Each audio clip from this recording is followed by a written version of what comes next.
Every 5 years since 1967, governments have changed. तो सवाल ये है कि will the government change again this time in Kerala? Will the left come to power?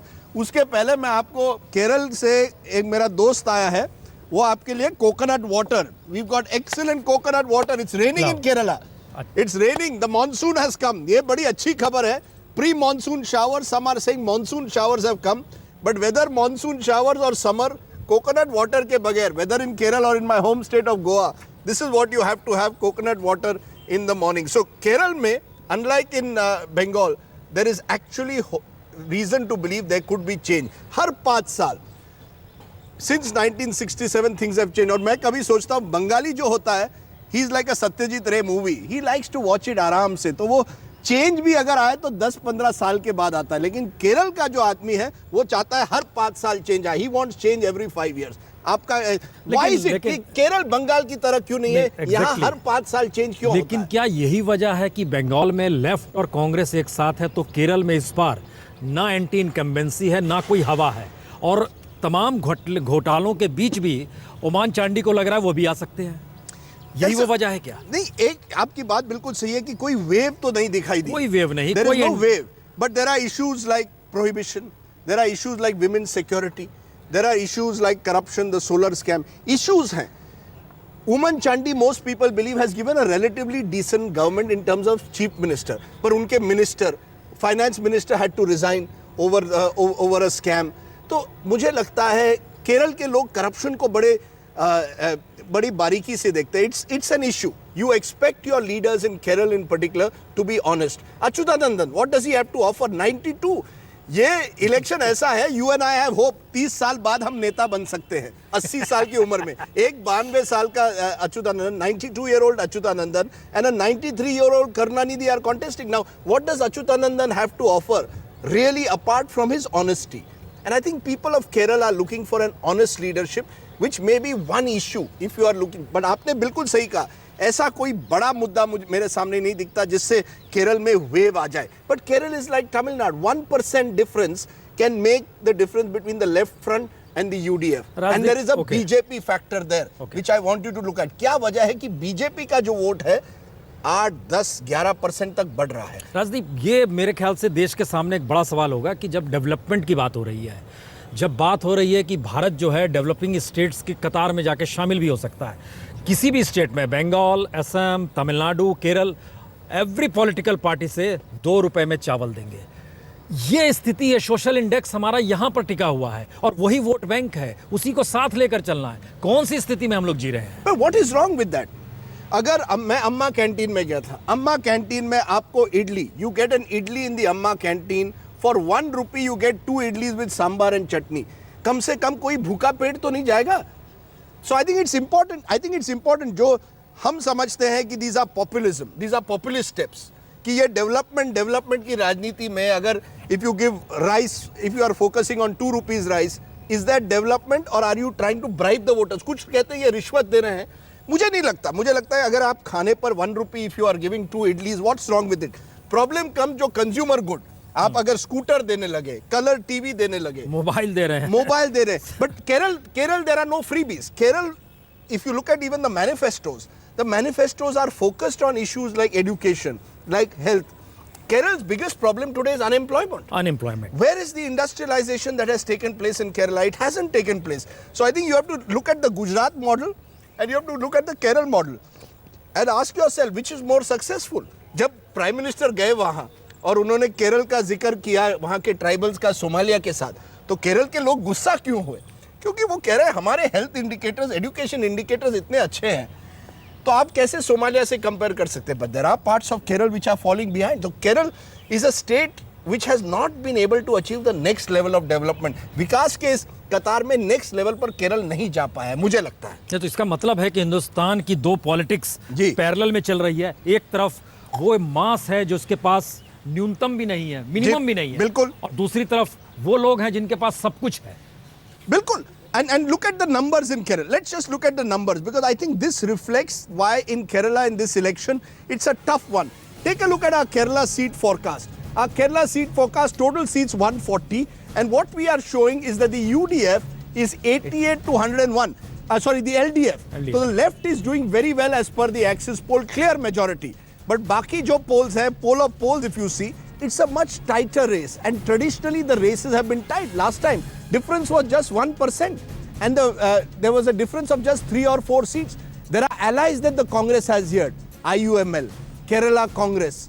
These minority-driven parties are also an asset to the UDF in Kerala.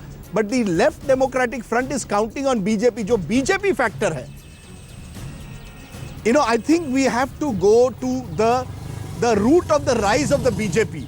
Why is the BJP rising in Kerala? And many believe that somewhere the Kannur model that they talk of is slowly benefiting the BJP because people are looking for an alternative. Revati Rajivan is joining me there from Kerala.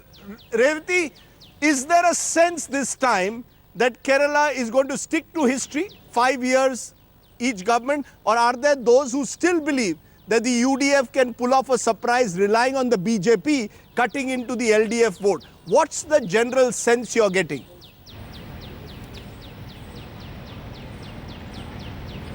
Well, Rajdeep, even though the UDF government's mantra has been development for the last 5 years and they have highlighted several projects that they have completed in the last 5 years, the point is that the left has constantly put out allegations regarding the bar bribery scam or the solar scam in the last couple of years. So there is a sense of people saying that we need a change in the government. When I was talking to people on the ground, there were people who were saying that, yes, we do need a change. How long can we listen to all these corruption allegations? We need a clean leader, or we need a leader who is not facing any such allegations as such. Now, on the other side, whether BJP will cut into both of these votes. Remember, the last time when UDF formed the government, they had only 4%, 4 seats extra compared to the LDF. That's 4 seats. So there's also the calculation that BJP will definitely win a single-digit number. Now, the 0 to 3 is the My Axis poll predicting, 0 to 4 some others polls predicting. So remember, if these 4 seats are won by the BJP, then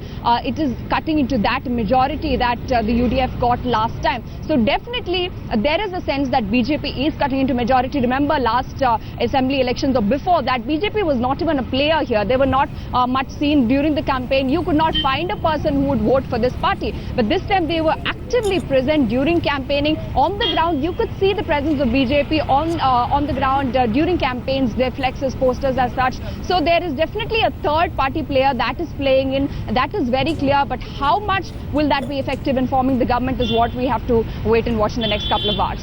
Revati, बरसात हो रही है?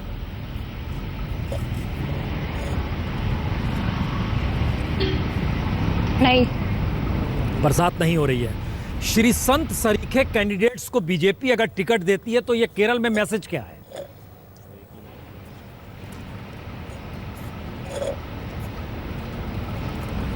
Could you repeat the question, please?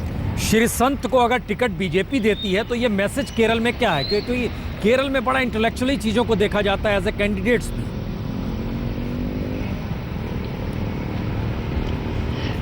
Kerala की it's not a pan Kerala issue है सच। केरला की बात नहीं है, ये त्रिवेंद्रम कॉन्स्टिट्यूएंसी की बात भी है। यहाँ पे बहुत सारे लोग रिटायर्ड प्रोफेशनल्स है, गवर्नमेंट सर्वेंट्स है, तो यहाँ की कॉन्स्टिट्यूएंसी ऐसी है कि बहुत वेल इन्फॉर्म्ड और इंटेलिजेंट है। और ये किसी स्पोर्ट्समैन को या किसी एक्टर को वेलकम करेगा, ये कोई कह नहीं सकता। Sreesanth has been star campaigner बना गया है। श्रीशांत को नेशनली एक नोन फेस बनाया गया, लेकिन पॉलिटिक्स में इसका कितना सक्सेसफुल होगा ये भी देखना चाहिए श्रीशांत का, क्योंकि ये स्पोर्ट्स से, म्यूजिक से, मूवीज से और टीवी एंकरिंग शो से अभी पॉलिटिक्स में पहुंचा है। और यहाँ के यंगस्टर्स भी ऐसे सोचते हैं कि हमें ऐसे एक कैंडिडेट चाहिए जो त्रिवेंद्रम से हो और जो पॉलिटिक्स। ये जो सारे सवाल हैं, मुझे लगता है सबको मिला दीजिए। अगर केरल में भी ऐसे चेहरे चाहिए जो कि कहीं ना कहीं लोकप्रिय हों। तमिलनाडु में तो बाकायदा फिल्म के चेहरे आई, एमजी रामचंद्रन एक पहचान थे। बंगाल में भी हम देख रहे हैं ममता बनर्जी के साथ ऐसे चेहरे आ रहे हैं। तो क्या है, पॉलिटिक्स चेंज हो रही है? अब वहाँ पर इन डेप्थ पॉलिटिशियंस नहीं चाहिए, सिर्फ चेहरा दिखाने भर लोकप्रियता के साथ।